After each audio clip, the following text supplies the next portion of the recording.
Hi, it's Grandma. I'm here to read a book today to my grandchildren and to children everywhere. It's a book that asks a very important question. Which would you rather be? By William Steig, pictures by Harry Bliss. Which would you rather be? A stick or a stone?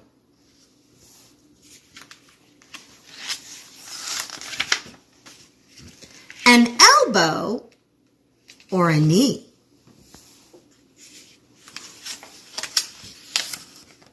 A cat or a dog?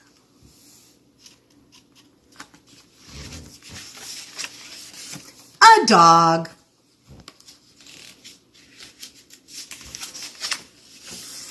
Which would you rather be? A snake or a crocodile? A mouse or an elephant? A boy or a girl?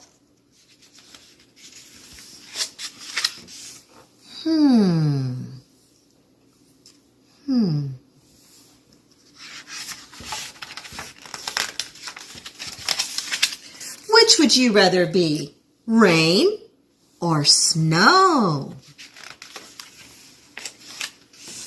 Thunder, kaboom! Or lightning? A grown-up or a kid?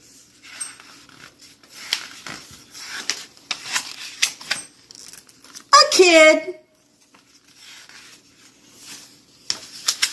Which would you rather be? A duck or a fox?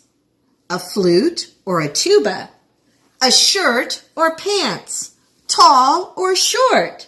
Candy or cake? A cherry or a plum? A moon or a sun? Asleep or awake? Alone or together?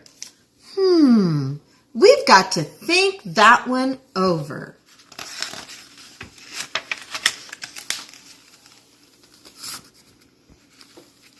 Which would you rather be?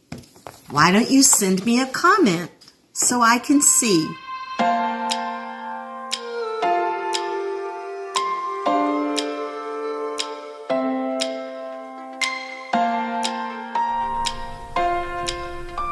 Hi, it's Mrs. Gillum, and I'm here to share with you a review of Valtown. First, we'll review the different neighborhoods in Valtown, and then we'll review the sounds. All right, let's get started. First, we have Smile Hill, and the reason why this is called Smile Hill is while we're saying these sounds, we smile. Second is the Wide Open Valley. The reason why we call it that is because we drop our jaw wide open as we say these sounds. Up here, we have Circle Hill, and we call it that because when we say those sounds, we make a circle with our mouth. Here is the apartments. It's everybody's favorite. Do you want to know why? Because up in the top apartment are 3 sisters, and they all make the same sound. In the middle apartment is a retired pirate, and he makes a pirate sound. And right here is where the manager lives. His name is Mr. Orr, and he lives right by the door. All of these vowels are influenced by the letter R, and that's why we call it the apartments. Down here you see the town's 4 taxis. Now these are taxis that move all over town. And the reason why we put these sounds on the taxi is because when you say them, your mouth moves like this. Watch for that as I say these sounds. Okay, we're going to start with just a review of all the sounds, and I'm going to start right up here on Smile Hill. Okay, ready? Notice that I'm smiling the whole time. My smile gets a little deeper, or my mouth drops a little wider as I say each sound. And I'll try to remember to do that for you today. Are you ready? E, I, E. A, Now I'm going to let my mouth dry wide open. Ready? Ah, ah, ah. Now up here on Circle Hill, I'm going to make a circle with each sound. Watch my circle. O, ooh. Now watch my mouth move as I say the sound on each taxi. I, you, ow, ow, oi, oi. And we'll wrap up with the apartments. The three sisters all make the same sound, Our pirate says, ar. And Mr. Orr says, or, before he goes out the door. All right, I'm ready for you to practice these sounds with me. Are you ready to practice? Okay, I'll say the sound and you say it after me. Are you ready to make the sounds on Smile Hill? Okay, ready? E, I,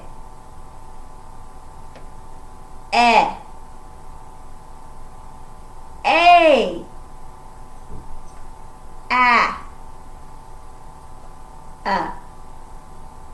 Good job. Now you're going to drop that jaw wide open for the sounds in Wide Open Valley. Ready? Ah, ah,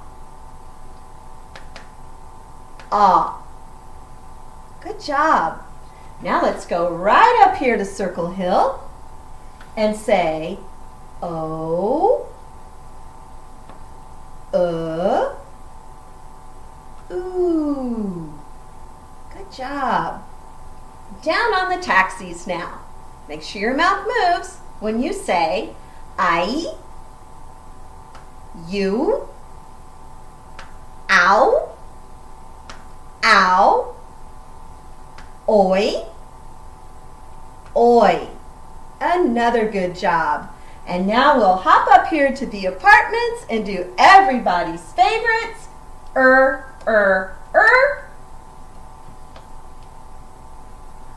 Are, or, and now that we're done, we're going to go out that door. I hope you enjoyed your review of the Valtown sounds, and maybe I'll come back and share some more things about Valtown with you or practice the sounds again. Thank you for coming. Bye.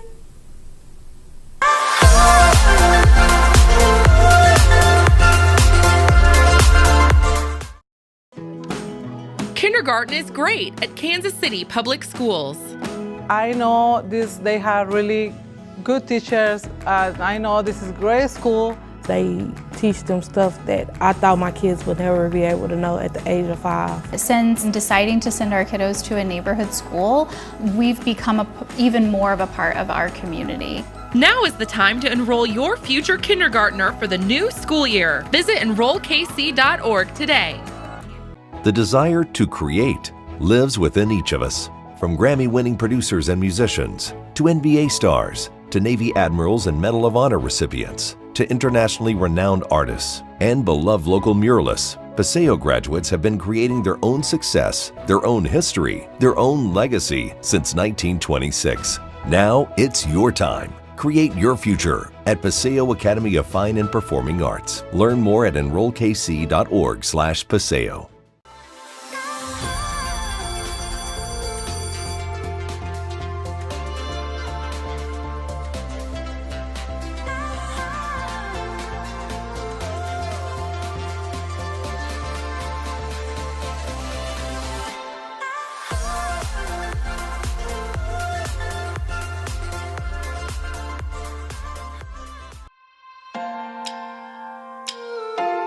Hello, I'm Erica Mavian, iSpark STEM Coordinator for Kansas City Public Schools. Today we're going to talk about programming patterns, the step-by-step process to help solve problems. We have some special words that we'll be talking about today to help us fully describe our thinking.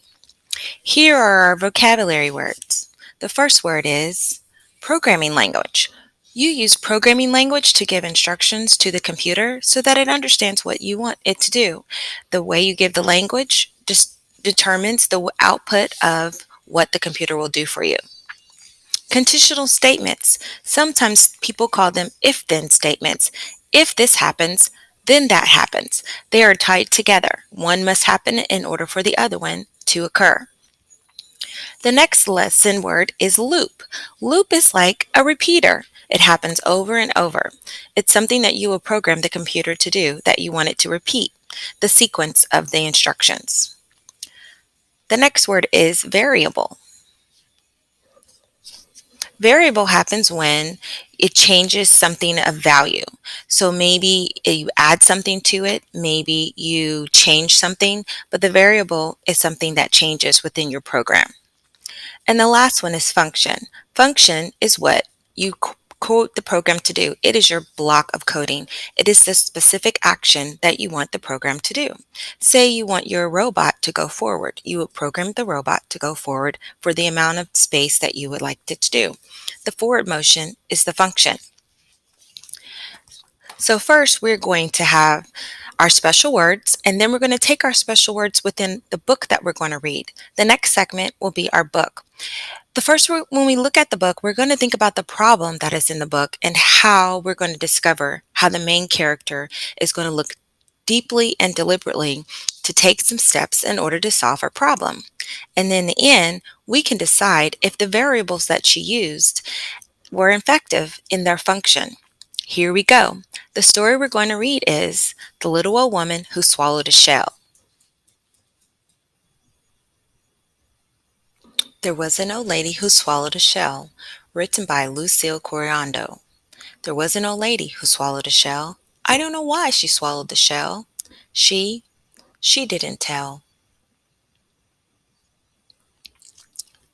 There was an old lady who swallowed a crab. Why did she swallow that crawling crab? She swallowed the crab to live in the shell. I don't know why she swallowed the shell. She didn't tell.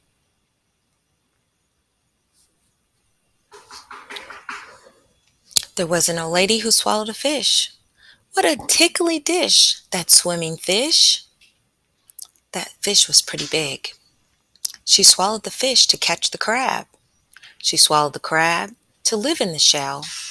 I don't know why she swallowed the shell. She didn't tell.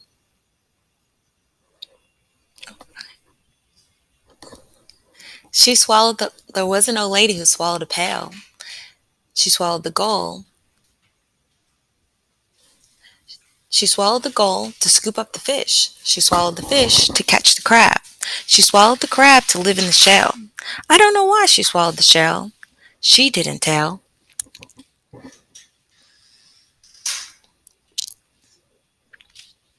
There was an old lady who swallowed the pail. Wow, she didn't well when she swallowed that pail. She swallowed the pail to carry the goal. She swallowed the goal to scoop up the fish. She swallowed the fish to catch the crab. She swallowed the crab to live in the shell. I don't know why she swallowed the shell. She didn't tell. There was an old lady who swallowed some sand. Oh, how bland to swallow sand. She swallowed the sand to fill the pail. She swallowed the pail to carry the goal. She swallowed the goal to scoop up the fish. She swallowed the fish to catch the crab. She swallowed the crab to live in the shell. But I don't know why she swallowed the shell. She didn't tell. There was an old lady who swallowed a wave. Swallowing a wave was such a big hassle that she suddenly burped and built a sand castle. Now that we've finished our story, let's take a deeper look into the story and talk about the conditional statements that were programmed throughout the story. What was her problem? Yes, she swallowed a shell. Did we discover why she swallowed the shell? Did the story tell us? What were you thinking? How did the old lady follow a step-by-step process to help her design a solution to her problem? What were you thinking? I noticed that when she added a new variable, that was the crab, the fish, the gull, they had a specific function. When I read the book, I noticed that each of those animals had a job. She swallowed the gull to get to the fish. She swallowed the crab to get to the shell. The loop in the story happens when she repeats the previous variables each time the new line is read.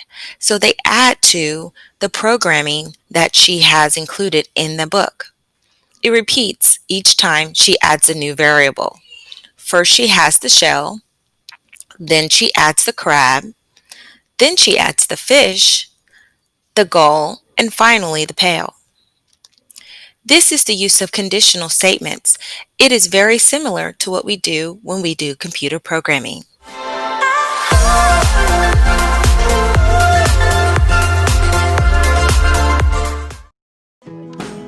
Kindergarten is great at Kansas City Public Schools. I know they have really good teachers. I know this is a great school. They teach them stuff that I thought my kids would never be able to know at the age of 5. Since deciding to send our kiddos to a neighborhood school, we've become even more of a part of our community. Now is the time to enroll your future kindergartner for the new school year. Visit enrollkc.org today.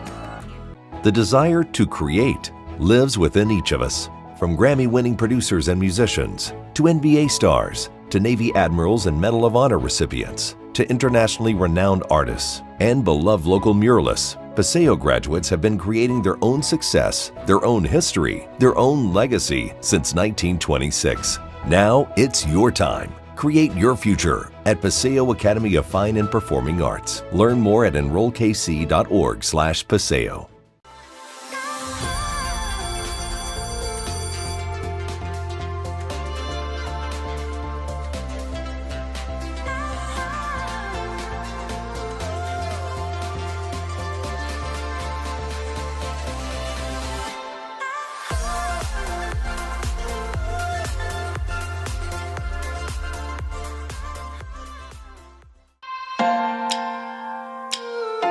Hi everyone, this is Miss Lu from Lincoln Middle School, and today this session is Chinese for beginners.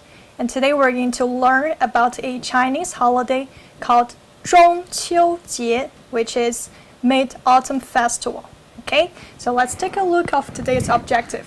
So today you're going to learn some basic information of Mid-Autumn Festival and how people celebrate it in China.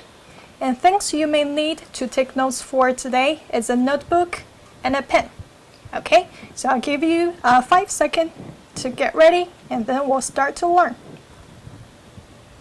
Okay, welcome back. So first of all, let's all take a look of this picture. And I'll give you 10 seconds to write down what do you see on this picture.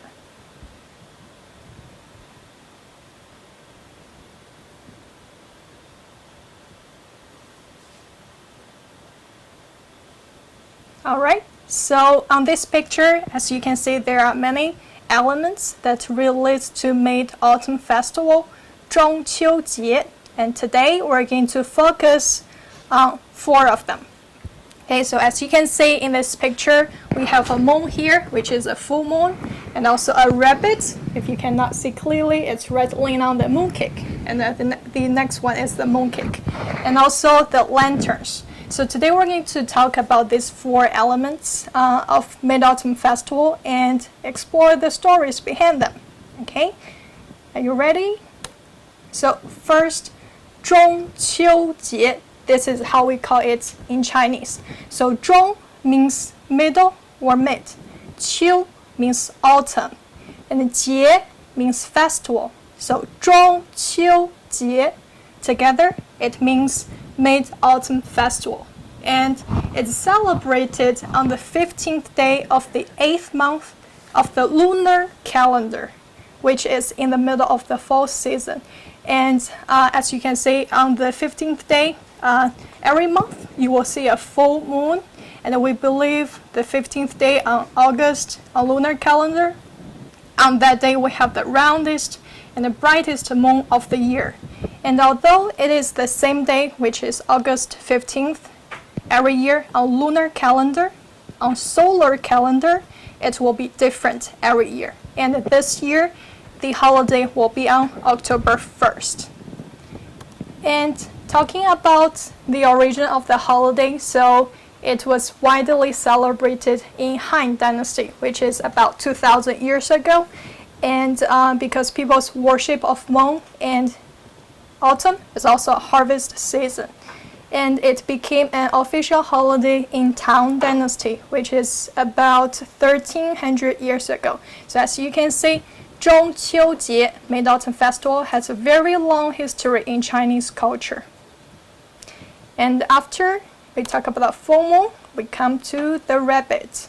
So this rabbit is not just a normal rabbit. It has a unique name, so we call it the jade rabbit. So as you can see in the picture, so this rabbit, the jade rabbit, its fur is snowy white and very shiny, like a jade. So that's why we call it a jade rabbit. And this rabbit actually belongs to a Chinese goddess, and her name is Chang'e, and she is considered the moon goddess in Chinese mythological stories. Okay, so one version said that Chang'e was very lonely, living by herself on the moon. So one day the rabbit fairy feels sorry for her because she is so lonely. So the rabbit fairy sent one of her kids to accompany Chang'e on the moon. Well, another version of the mythological story said that the rabbit was actually Chang'e's lover, and he turned into a rabbit to accompany her after she became the goddess of the moon. So that are some mythological stories of Chang'e, the rabbit, and the moon. So in China, when you mention Chang'e or rabbit, people usually will connect them with the moon. Okay, and the next one. So how do people in China celebrate Mid-Autumn Festival? Because it is so important to Chinese people. And so the most popular activity is eating mooncakes. So family members will gather together to share delicious round mooncakes on the festival night, and it represents reunion. So as you can see in this picture, so the mooncakes look like the round bright moon, and also the round shape of mooncakes symbolizes not only the moon but also the unity of the family. So 中秋节 is also a holiday for Chinese families to get together. And there are different kinds of mooncakes. So as you can see, there are different types of mooncakes, but they have one thing in common. So their shape are always round. Because remember, round represents the moon and also the unity of the family. Well, food is always the favorite part of a holiday. So on this picture, you can see there are 10 most popular mooncake flavors. So let's take a look together. And first one is 五仁 mooncake. So this mooncake has many nuts in it. And we have red bean mooncake, white lotus mooncake, salted egg yolk mooncake, snow skin mooncake, minced pork mooncake, green tea mooncake, fruit mooncake, flour cake, and yam mooncake. So as you can see, the different flavors of mooncakes, some of them have a sweet flavor and some of them are very salty. And usually in the northern part of China, people prefer the sweet mooncakes. And in the southern part of China, people will like the salty ones. Okay, and you can also buy mooncakes in American stores. So if you want to try one this year, remember this year the 中秋节 Mid-Autumn Festival will be on October 1st, which is about 1 month away. So you can also buy some from the stores and try it by yourself. Okay, so while eating mooncakes, appreciating the moon is an activity that families will do in China, because remember, the moon at that day, we believe it's the roundest and the brightest of the year. So after appreciating the moon, eating the mooncakes, get together with family, another activity people will do is about the lanterns. So some people will make lanterns by themselves, like the very simple and traditional round ones. And today more and more people prefer to go to a lantern show, or you call it an exhibition of lanterns. So these shows usually are held at parks or some tourism sites, and the lanterns are not only like the traditional round one or square one, so they have many different kind of lanterns. For example, this one, they are the popular cartoon characters of, so it will be very attractive to children. And this one, so if you can remember, she's Chang'e, the moon goddess. And also, one activity people will do when they go to a lantern show is to guess the lantern riddles. So as you can see in this picture, usually there are some lantern riddles written on the lantern. So sometimes if you guess them correctly, you'll get a prize. But today I don't have prizes for you, but I prepared some lantern riddles so we can guess together. So you can guess together with your family and see who has the answer first. Okay, get ready?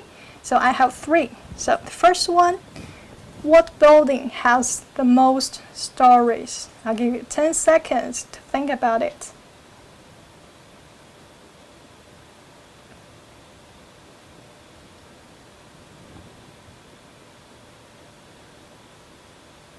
Okay, the answer is a library, because libraries has a lot of books in it, and books have stories. Okay, next one. What is it that everybody does at the same time? This should be an easy one. 10 seconds.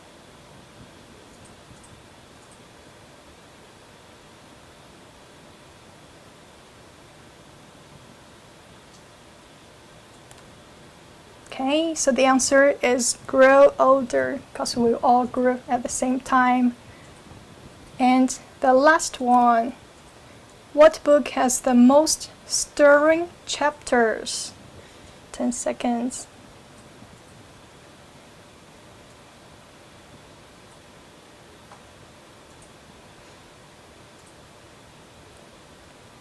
Okay, ready for the answer? It's a cookbook, because a cookbook, when you're making food, you may stir a lot. Okay, so those are some lantern riddles. You can also find some lantern riddles online and play together with your family.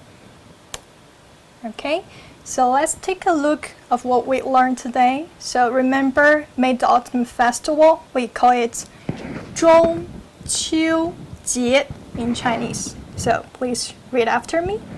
中秋节. One more time. 中秋节. So 中 means middle, 秋 means autumn, 节 means festival. Okay, so we have learned 3 Chinese characters today, and 中秋节, the Mid-Autumn Festival.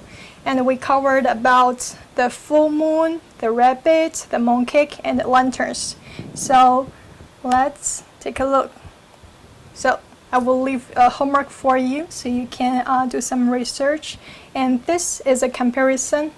This chart is a comparison of Chinese and American holidays. So we learned about Mid-Autumn Festival today, and we have learned the 4 elements. So I divided them to the origin and also how do people celebrate it. So let's take a look and do a quick review together. So the origin of the holiday is because of the worship of the moon, and autumn is a harvest season, so people will celebrate the harvest. And it was started 2,000 years ago in Han Dynasty and became an official holiday in about 1,300 years ago in Tang Dynasty in China. And how do people celebrate it? So reunion with family, eat mooncakes, appreciating the moon together with the family, to go to a lantern show or make lanterns by yourself, and also guess lantern riddles together when you go to a lantern show. And what I would like you to do is to research about an American holiday that you think will be similar to Mid-Autumn Festival, and write about research about the origin and how do people celebrate that holiday. So after you finish the chart, so think about what are some similarities and the differences between Chinese and American holidays. Okay, so that will conclude our lesson for today. It's my pleasure to have you in my class today, and I will see you next week in World Languages.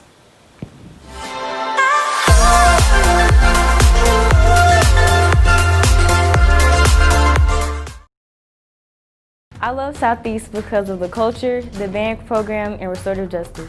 I love Southeast because of the academics, sports, and students. I love Southeast because of the people, the energy, and the advanced classes.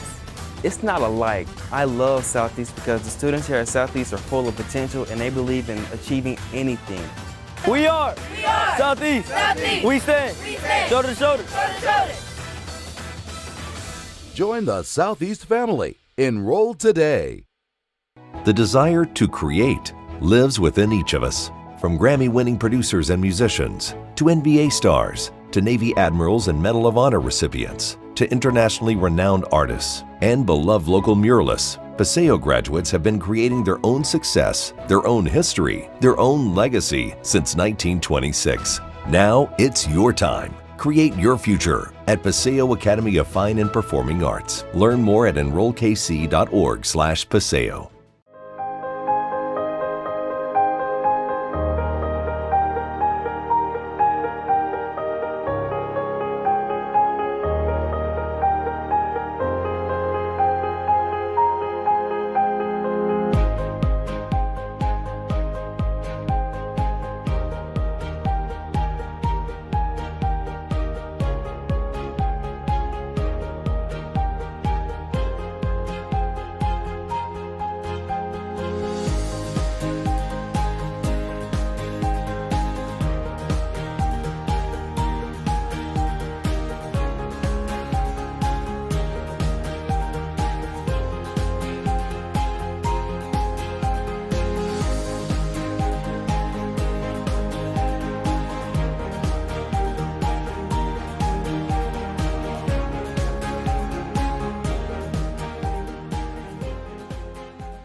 Hello, my name is Paul Turner, Secondary Social Studies Coordinator for Kansas City Public Schools. And I'm here to talk to you guys about 7th grade geography.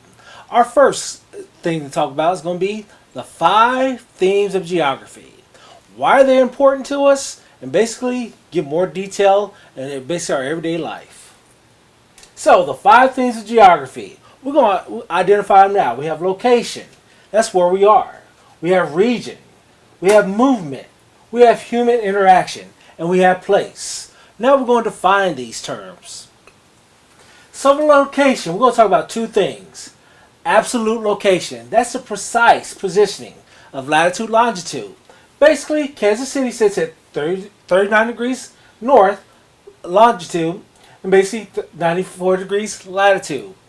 Basically, this is our GIS positioning, meaning this is our global positioning in the world. This is where Kansas City will always be. Automobile systems are linked to satellites that give you your exact position in this world. Relative location, this is where we talk about landmarks. This gives us unusual recognizable features. Like where I currently live, there's a big church. So when I tell people, when they come over my house, you see that big church, you take a right. So that's basically your relative location. So place, that's the physical character, location, degree, and uniqueness. Physical place and human cultural place. The physical, what natural features are there? Basically, it provides climate, vegetation, how we live with this environment. Then you have the human cultural place. Basically, it gives our distinctive dress, basically architecture, language, the religion, how we basically bury our people, and agricultural practices. I used to live in South Dakota, so their human cultural place is basically an agricultural society. Human place and physical place. Again, produced by humans, created by nature. That's how we're going to define these two. The human place, this is basically produced by humans. Our physical place, this is what basically the world was created as. Human place and physical place. You remember, physical gives us our distinctive dress, music. What kind of instruments did they play in Ireland? The bagpipes, right? The music. And remember, created by nature. That's going to be our physical place. Like a volcano, right? So if it erupts, that affects basically our human place. Because that's the physical place where the earth was created, right? So human environment interaction. That's basically human adaptation to the natural conditions. Heavy coats in the winter. Elevated housing areas prone to flooding. Changes in natural conditions made by humans. Digging canals, basically changing vegetations and farming. So this is our human, how we interact with the environment, right? So right now there's a big thing about global warming. That's how humans interact with the environment, right? So let's take a look. Humans had adapted their construction methods in different places. And if you look, this is how they get through tunnels, because this is how we interact with the environment. Basically human changes and adapting are two things that you talk about human interaction. So now we can get through mountains because we changed the environment, right? So humans change things. Basically, in the Netherlands, they basically brought some more land back from the sea. They adapted to their environment, right? So now as we talk about movement, let's talk about transfer material and non-material things from place to place. Material things, that involves tangible objects transported for a variety of ways. Animals, talk about livestock, right? Land, water, and air vehicles. When we talk about air vehicles, what are we talking about? Airplanes, right? So then we talk about non-material things, information, culture, fashion trends, fads, electronic media. You guys big into TikTok, that's going to be basically part of the movement. That's a non-material thing, right? So let's talk about material things. That's objects such as cargo, transferred from one place to another place by an airplane. Non-material, we talk about data, pictures, right? Non-invisible, one place to many others, right? So our satellites are part of that non-material things when we talk about movement. It's basically how we transfer our technology, our knowledge to get one place to another place. So regions. Understand this regions it's probably something that many people fully don't understand. So we're going to understand this basically in layman's terms for you. So mentally constructs and express some commonality and uniformity. So a formal region possesses a single common feature, limited combination of features throughout the area. Political units such as states and countries, right? So that's the commonality of a formal region. A functional region. This is basically an operation based on the organization structures, interactions, basically the hinterlands of the city. So when we talk about functional regions, that's going to talk about an area, an economic region, right? So let's talk about an economic region in Missouri. we got basically one on the east, right? We're going to call that St. Louis. And you have one on the west, Kansas City, correct? So that's who we are. A former region, basically different colors, territories, like added from Russia in different periods of time. A common feature, each color time period, which is added to Russia, right? So this is Russia, a big space of land, correct? So this is the Principality of Russia, created in 1300. So as you see, as we started moving out, all these other territories are added later. So this is a former region. This ended up becoming the Eastern Bloc when you guys start talking about world history. A function region, like a coal mining, basically is at the heart of the economy in these counties, right? So when we talk about places in Wyoming, this is what this is. It's an economic, basically, lifeline to these people. So this is basically the coal mining industry in western Pennsylvania and basically in this area. You can see in these different counties, this is what they thrive on. This is what they need basically to live on. So human-place interaction. We're going to go through some couple of slides together. This is what we call a physical place, right? So what would we consider this as? Alright, as you guys start thinking about this, what would we consider this? This is a physical place, right? Because think about it. This is here before we even got here, right? Human interaction. This is how we adapted to the area, right? This is how we interact with nature. Movement, interactions in urban regions. As you can see, I want you to look at this. This is how we interact with the economy. We changed it to fit us. So this is basically movement, interaction in urban regions, right? So, look at this. Again, I told you I used to live in South Dakota. This is how we interact with the environment, correct? This is a physical place. Alright, so now what I want you guys to do, I want you guys to look at, basically pick out 5 things, basically 5 topics that relate to what we talked about today. I want you to talk about the 5 themes of geography and have a conversation with your parents. Talk about landmarks in your area, talk about the physical location, talk about basically the regionality of where you live. Do you live in a region? Is it a functional region or is it not a functional region? Talk about these things. You guys just learned about it. We talked about it in the slides. You guys have pictures and examples of basically what a region should look like. Basically of what the 5 themes of geography and how it relates to your life. My name is Paul Turner. Thank you guys for sharing my time with me. See you later.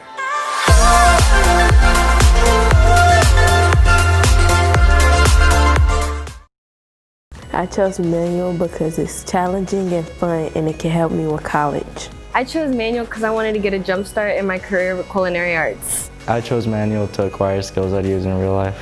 I chose manual because I want to be an ER doctor and be an EMT is my first step.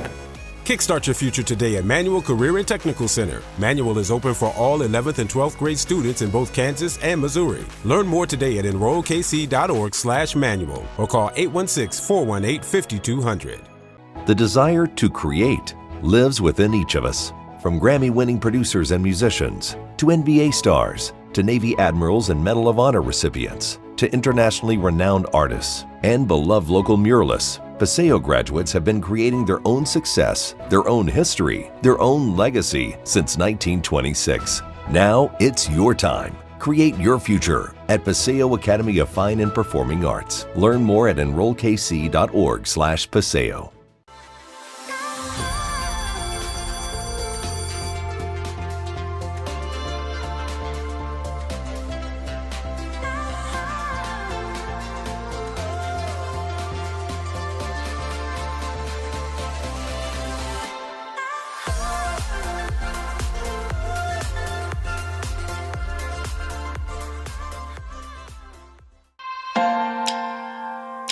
My name is Paul Turner, Secondary Social Studies Coordinator for Kansas City Public Schools. Today I'm here to talk to you guys about thinking like a historian. This is going to cover from basically 9th through 12th social studies. So we just open it up thinking about this. You're a principal in a school and you walk into the cafeteria. You see a food fight going on. I'm going to show you a video. Then we're going to go from that video and talk about how this relates to being a historian. Food fight!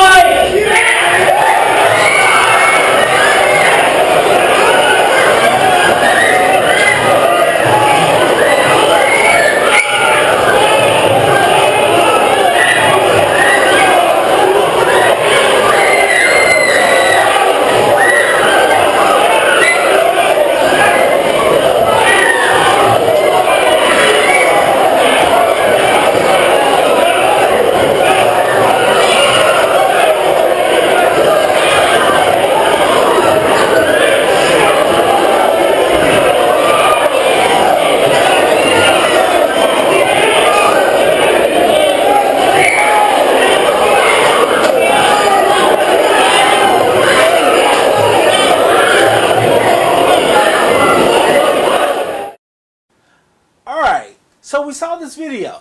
We saw food went slung everywhere, right? It's all over the walls. You saw a kid on the table said, "Food fight." So we know he's going to be the instigator, right?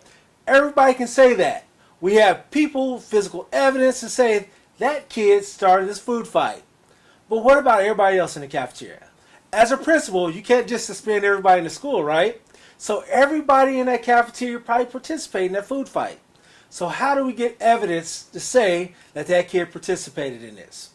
That's what being a historian is. We already know something happened in history. So we have the cause. Now we have to figure out the effects and how it relates over time. So think like a historian. You know what happened, so what? So what does that mean? So you're the principal. You know what happened, so what? So history is basically a relationship status. It's complicated. We know something happened. Did something happen at the beginning that caused that food fight?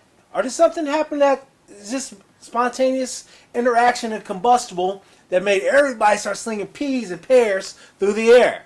So let's look at this. The study of history is all about interpretation of evidence. So as a principal, you see this food fight. How do you interpret this evidence? Do you just take a pea off the wall and say, okay, this is physical evidence? Or do you have to go interview? Do you have to go talk to people about seeing what happened? So that's what we're going to talk about. Primary sources and secondary sources. So everybody in that cafeteria, we will call them a primary source. They're there when it happened. A secondary source, those are the kids in the hallway. They heard a food fight was going on. They went and looked, but they didn't see what happened. But they got word of mouth of what happened. So do you interview those people? So this is what we're talking about being a historian. How do you shift through this evidence? How do you see who's responsible for this food fight? So, habits of mind. Again, we're going to talk about the cause and effect. The compare and contrast. Okay, we knew it happened, so let's compare it to another situation and contrast it. How is it different from that situation? You're a principal, so you have to basically be, this one that, that toes the line and basically maintains the discipline and order, right? Identifying themes and trends. We know this food fight happened. What were the common trends in it? Was this basically something that was brought in from the outside, or did this happen inside the cafeteria? So we have to listen to everybody's story and see the trends. Tracing change over time. Okay, 2 weeks later, we knew this food fight happened. We're still doing a little investigation because we know some more kids were involved in this. Did anything happen over time to change the people's stories? So that's what we're doing. As historians, we're basically investigating the food fight on every piece of evidence that we have. So I always use this term called Persia. Basically, we're looking at political structures, economic structures, religious structures, social structures, intellectual structures, and art. This basically gives us a story of history. What political structures are in place? What economic structures are in place? What religious structures are in place? What social structures are in place? Intellectual structures, and art. So when we talk about political structures, we talk about government. We talk about laws. We talk about rulers. We talk about wars. Why they happen. So when we talk about political structures, this is what we're talking about. All right? That's about part of being a historian. Economic structures. What systems of economy do we have? Are we a capitalist society? Are we a communist society? this is what we're looking at. How are we living as a society? How are we earning a living as a society? How natural resources are being used. So yes, being a historian, you have to look at all different aspects of social sciences. You look at the social, you look at the political, you look at the economic structures in place. Religious, mankind's understanding of the physical and spiritual world. What kind of religion was being followed during this time period? That's part of that evidence is getting tossed against the wall, right? So when you think about the food fight, as we go back to that food fight, what evidence is being used in this evidence that we're using in this historical evidence as far as the food fight? Social structures, how people communicated and interact with each other. Were we basically interacting as basically a one unit society where everybody had different skills of labor? How are basically women treated in the society? How are class structures maintained in the society? So this is all the stuff that we looked at. Do we have first class citizens? We have second class citizens. Alright? This is all part of that evidence that you get seen chucked around in the food fight. Intellectual. This is how we teach ourselves. This is basically the breakthroughs and understandings of the world. So, that gives us the I in Persia, right? The art. This is most looked over piece when we talk about history. The music. What kind of music are we listening to? What kind of dance are people dancing to? What kind of sculptures do we have? What kind of clothing are these people wearing? So this is what we talk about when we talk about Persia. This is the most overlooked piece when we talk about history. What can the art tell us about what was going on in this time frame? So, when we make a claim, I want you to think about this. When you make a claim, what's the evidence saying? So you're the principal. You bring these kids into your office. What claim are you making? Alright? Basically, here's an example of a claim. The early Chumash were a very advanced society. What evidence do we have? Extensive trading contacts and advanced social structure. Here's another claim. Michael Jordan is the best basketball player in history. What evidence do we have? He has 6 championship rings and he had 2 three-peats. So, that's my claim and that's my evidence, right? So, this is what I want you guys to start doing. I want you to make your own claim for next week. Think about that. What evidence can you provide? So using a piece of historical evidence, we'll compare and contrast the careers of Michael Jordan versus LeBron.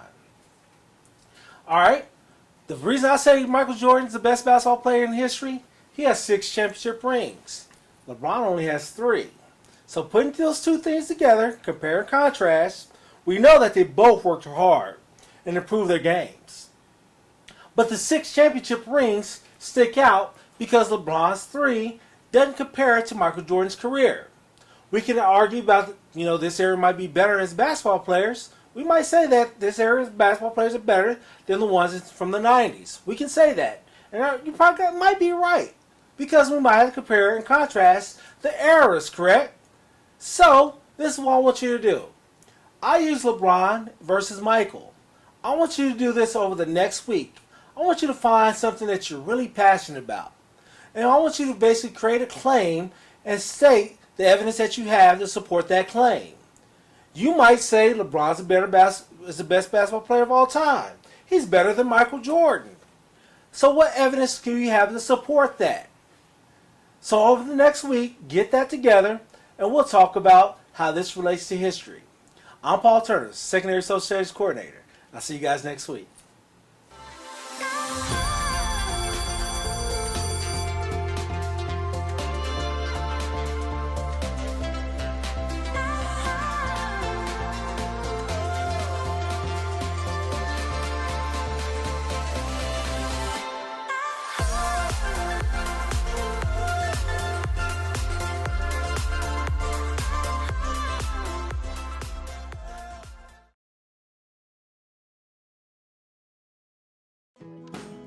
Kindergarten is great at Kansas City Public Schools. I know they have really good teachers. I know this is a great school. They teach them stuff that I thought my kids would never be able to know at the age of 5. Since deciding to send our kiddos to a neighborhood school, we've become even more of a part of our community. Now is the time to enroll your future kindergartner for the new school year. Visit enrollkc.org today. I chose manual because it's challenging and fun and it can help me with college. I chose manual because I wanted to get a jump start in my career with culinary arts. I chose manual to acquire skills I'd use in real life. I chose manual because I want to be an ER doctor and be an EMT is my first step. Kickstart your future today at Manual Career and Technical Center. Manual is open for all 11th and 12th grade students in both Kansas and Missouri. Learn more today at enrollkc.org/manual or call 816-418-5200. The desire to create lives within each of us. From Grammy-winning producers and musicians, to NBA stars, to Navy admirals and Medal of Honor recipients, to internationally renowned artists, and beloved local muralists, Paseo graduates have been creating their own success, their own history, their own legacy since 1926. Now it's your time. Create your future at Paseo Academy of Fine and Performing Arts. Learn more at enrollkc.org/Paseo. I love Southeast because of the culture, the band program, and restorative justice. I love Southeast because of the academics, sports, and students. I love Southeast because of the people, the energy, and the advanced classes. It's not alike. I love Southeast because the students here at Southeast are full of potential and they believe in achieving anything. We are Southeast. We stand shoulder to shoulder. Join the Southeast family. Enroll today.